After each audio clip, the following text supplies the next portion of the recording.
Chapter 16. Down South. "We're almost there, Shepard," Jake informed the still baffled researcher sitting next to him.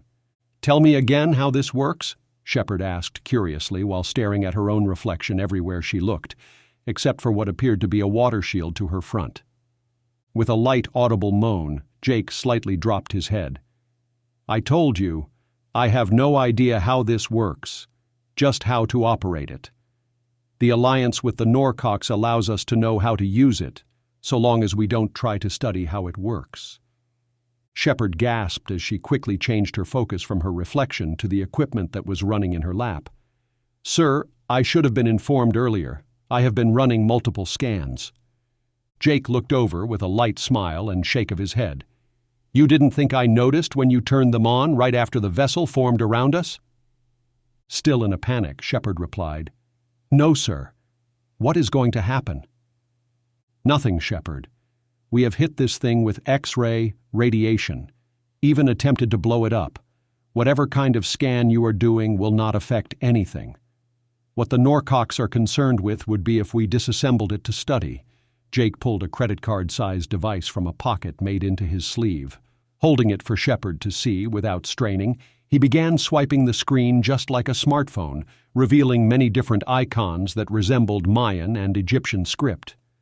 Fascination overtook Shepard as she took hold of the device, looking it over from one side to the next, careful to not activate any of the icons. "Oh, sorry, sir, is this okay?" she asked after she realized that she had snatched the device from what amounted to her boss. Jake shrugged. "Certainly you can't do any harm. Once it has been locked onto a location and put into motion, it can't be changed till you arrive. We didn't even know about this location till a few days ago." Shepard glanced at Jake, the concern showing in her eyes. "How do we know this is going to a Norcox base and not just going to dump us out among the ice a mile underwater?" "Well, we'll find out in a few minutes," Jake replied nonchalantly.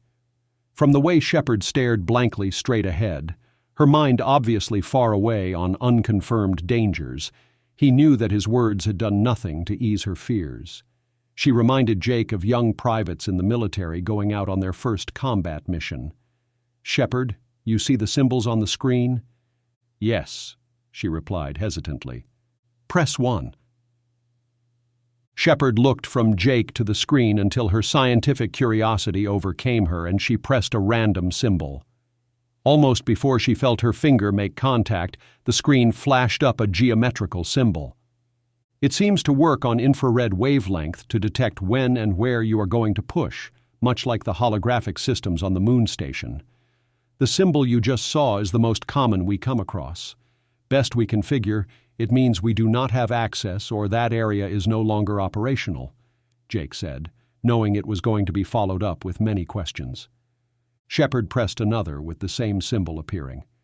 The action repeated itself multiple times till one brought a huge smile upon her face. With the activation of the last icon, she pressed a small holographic Earth that appeared in front of her, with the same icon appearing over the country of Vietnam. Vietnam? Having a great sense of time, Jake knew they would be arriving soon. "I'll explain it in more detail later, but most areas on land have been made active, and many of times it was only after fighting a war created by the halflings, mostly for no other reason than they want to move around on Earth without the use of our slow, ancient technology. It is part of the reason we created the HDC. People around the world are manipulated into wars and other distractions by the CIA and United Nations in order to push the Norcox agenda or to make the halflings' existence here easier." Before Shepard could ask any questions, she heard an indescribable voice speak. Was that the Norcox language? With the majority of her research focused on historical relics and events, she was one of few scientists that knew of the Norcox yet never heard them speak in their native tongue. "Kinda pierces the ears, huh?" Jake asked, his brows furrowed in annoyance. "Does that mean—" Shepard's unfinished question was answered with a burst of cold air. Instead of continuing her question, it turned into "oh shit" as light from their transport vanished, leaving them shivering and in total darkness. "Yeah, a little cold here. Kinda takes your breath away for a second." Jake pulled up a portion of his metallic-looking suit over his nose and mouth. "You got that right, sir. Thank God these Horyuji suits work as advertised. Now I understand why they wear them so often," Shepard responded, as she too pulled the neck portion of the suit up just below her eyes. Crack. "What was that?" a panicked Shepard whispered in the darkness. Suddenly, light shot in every direction from the chemlights Jake shook in his hand. It reminded Shepard of the parties she attended in college.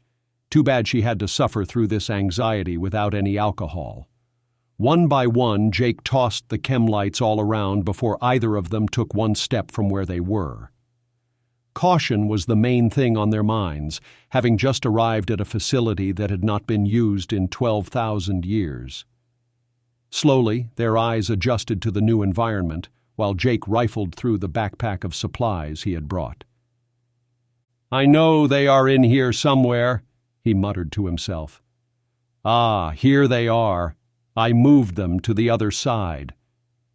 "What is that, sir?" Shepard asked, rubbing her eyes in an attempt to help them adjust to the low light. "This," Jake replied while tossing two objects into the air that lit up the area in a matter of seconds. "Sir!" Shepard exclaimed, now able to see clearly but unprepared for what appeared before her. Jake twisted around and quickly spotted what had startled his travel companion. Along the wall to their rear, ice flowing from its wings, stood a 12-foot-tall eagle with its wings straight out to its sides. In its claws, the bird clutched the largest swastika either had ever seen. "Well, I guess we're not the first to find this place," Shepard said as she marveled at the frozen World War II time capsule. "No, it appears not. I knew there had to be more here than what they found. They must have found this chamber and not known what it was for. Let's see if it's still active." Knowing a great deal on how Norcock's technology was used, Jake waved his finger in a pyramid pattern, but nothing happened. Slightly disappointed, Shepard remarked, "That would be asking a great deal, not just after 12,000 years, but also after being hit by a pulsar. There is no telling what that did to the equipment." Jake tried the activation sequence once again with still no results. "Yeah, you're probably right. That is a lot for anything to go through. We should figure out where we are in relation to their on-base. These suits might regulate our body temperature, but I am not about to dig myself out of here." Just then, a thought occurred to him, and he reached for the K-bar knife attached to the side of his backpack. Seeing a spark reignite in Jake's eyes and energy return to his movements, Shepard asked, "Sir, we are going to need more than that to get out of here if you have changed your mind about digging." Jake shook his head enthusiastically and held his knife by the blade, presenting it to Shepard. "No, take this. I need you to open my suit." Shepard arched a brow at him and hesitated to take the knife. "Sir, you know as well as I do that they can't be cut." Jake smiled as he pulled the fingertip of his right pointer finger over the steel-back transport seat they rode in on. "No, but they can be smashed. Now, use the back of the knife and hit it while I pull it tight." Shepard wasn't sure at first, afraid that she would be more likely to damage Jake's finger than the material protecting it from the cold. But as it became evident that she wouldn't, her strikes became stronger and more assertive. With strike after strike to the metallic fabric, they began to see signs of damage. After a few more, Jake pulled his hand back from the edge. "Did it work?" Shepard asked, finally having a slight idea as to what he was up to. Pulling the material tight, Jake forced his finger through the small hole they created and held it up to show Shepard. "Let's see." Swiping his finger in the air once more to bring up the Norcock's holographic screen, both of their eyes lit up when it appeared. It only took a second for their enthusiasm to dissipate, though, after Shepard spotted a blank look on Jake's face and asked, "What's wrong, sir?" Moving from one icon to the next, Jake tapped those he slightly recognized. "It's not the same. Everything is in what looks like the Norcock script, but slightly different and in different arrangements. I can't make heads or tail out of anything on here. I would imagine there were a few changes and updates in the last 12,000 years. This system has been disconnected from the main since then. Sir, that means they can't detect our use of it or if we investigate how it works. We already found gold, sir," Shepard stated excitedly. "Calm down. All we found is something we cannot understand. Nobody has been able to locate the source of the hologram screens to examine them.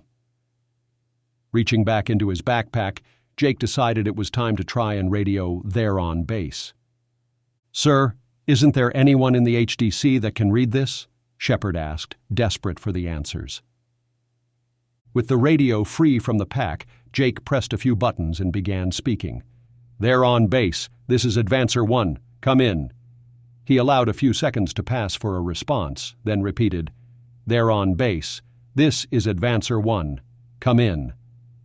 Still no response. "Sir, we might be under too much ice for the signal to penetrate," Shepard offered.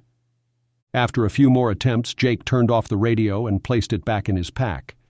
"Yeah, that's what I was afraid of. To answer your question, no. Linguists have been working on it for decades with very little results. The only two they have been able to make any headway on is the Inca and Egyptian-looking part of their language, but they are just half of it.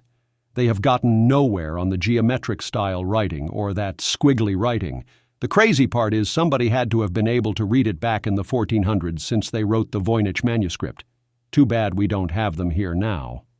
Jake laughed. "Yeah, I studied that book in college. It is simply astonishing. What do we do now, sir?" Throwing his pack over the back seat of the Norcock's vessel, Jake replied, "Now we go back.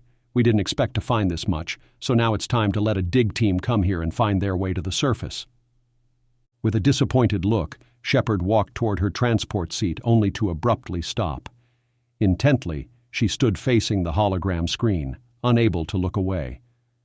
"Let's go, Shepard," Jake commanded, annoyance in his tone. "I want to get the team in here, ASAP." "But sir, it's changing. It's learning our language." Jumping up from his seat where he had just sat down, Jake rushed over to where he had activated the hologram. "Well, damn, it's not just opening up the same areas we have back at Bermuda Base, but the others that the Norcock said wouldn't translate. We have full access to one of their computers. Let me try something." He began jumping from screen to screen. "What are you doing, sir?" Shepard asked, practically fidgeting from her excitement. Before he could respond, sheets of ice began to fall from the walls all around them, revealing a mirror-like surface. This cavern was created by the energy field holding back the water. It must have frozen around it and shut off at some point, Jake explained. "Now, let's see what we can do about opening a passageway to the surface." With that statement, Jake tapped an icon that said "Ascend." Everything began to vibrate, and Jake pulled Shepard down just behind the steel seats of the transport, placing his body on top of hers just seconds before a large sheet of ice from high above shattered inches above them. "What's happening, sir?" Shepard screamed over the crunching of ice building up around where they lay as more and more piled up on Jake's back, pressing him closer to her. "Not sure, but I hope it is over soon," he said in a strained voice as his arms trembled in an attempt to hold back the weight of the ice on his back. Then, as suddenly as it had begun, everything stopped. Nearing the last of his energy, Jake pushed with all his might on trembling arms. Noticing him struggle, Shepard placed her hands on his chest and attempted to push, but only found her wanting the ice to win so she could feel his chiseled chest once again pressed against hers. Hopefully, he didn't notice the rush of heat to her cheeks in the freezing cold. Breaking through the ice and feeling the weight of it roll off his back, Jake grabbed Shepard's hands as he rose, pulling her free. Everything in the room sparkled as sunshine fell upon it. Standing only inches apart, they looked around and began to laugh. "We are going to need a big broom and a new decorator," Shepard said, as she looked around at Nazi flags waving in the sunlight alongside the eagle. "Well, we are going to need to be careful with the on-screen translations. I wasn't planning on the entire thing ascending to the surface," Jake observed, taking in the sight of glacier-sized sheets of ice that now rested in broken fragments against the energy dome around them.